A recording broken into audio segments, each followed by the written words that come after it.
আসসালামু আলাইকুম, সবাই কেমন আছেন? ভালো আছেন? আমিও ভালো আছি, আপনাদের দোয়া ও ভালোবাসা। এই যে আজকে ইফতারের আয়োজন করতেছি, কি কি আয়োজন করতেছি আপনারা সবাই ভিডিওতে দেখবেন।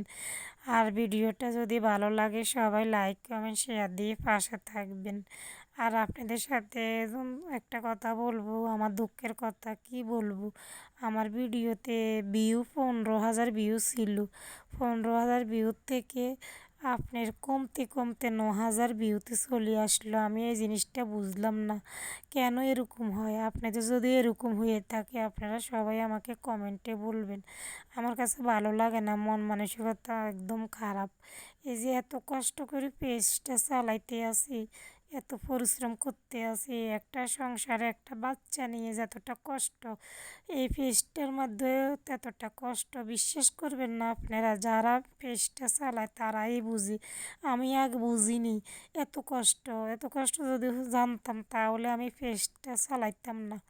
তারপরও চালাইতেছি, কি করব, যেন চালু করছি। আল্লাহ নি মানে আশাটা পূরণ করে, সবাই দোয়া করবেন।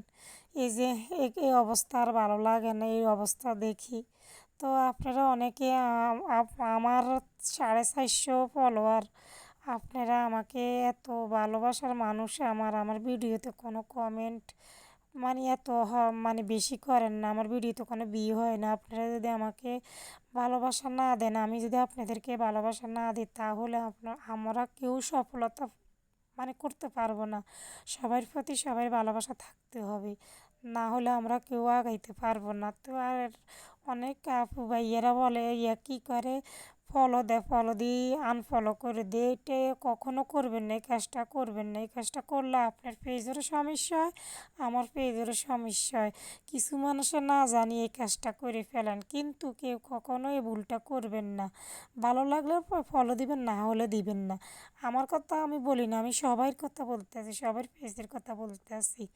এই যে আজকে আমার মেয়েটাকে নিয়ে বাজারে যাওয়ার পরে মেয়েটা ফুচকা খাইতে বলছিল, মেয়েটাকে ফুচকা খাওয়াইতে আসছে, মেয়েটা খাইতে আছে। আমার মেয়েটা অনেক ভালো হয়ে গেছে, কি বলবো আপনাদেরকে।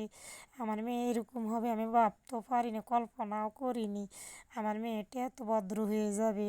আগে অনেক ভিডিও করতো, অনেক টিকটক করতো, কিন্তু মাদ্রাসা দেওয়ার পর, মহিলা মাদ্রাসা দেওয়ার পর আমার মেয়েটা অনেক ভালো হয়ে গেছে।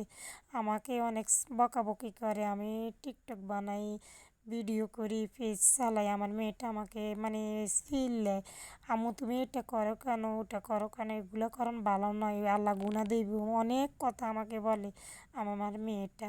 তো আপনারা সবাই আমার মেয়ের জন্য দোয়া করবেন, আল্লাহ যেন আমার মেয়েটাকে ভালো রাখে, সুস্থ রাখে। সবাই দোয়া করবেন। আর আমার ভিডিওটা ভালো লাগলে লাইক কমেন্ট শেয়ার দিয়ে পাশে থাকবেন।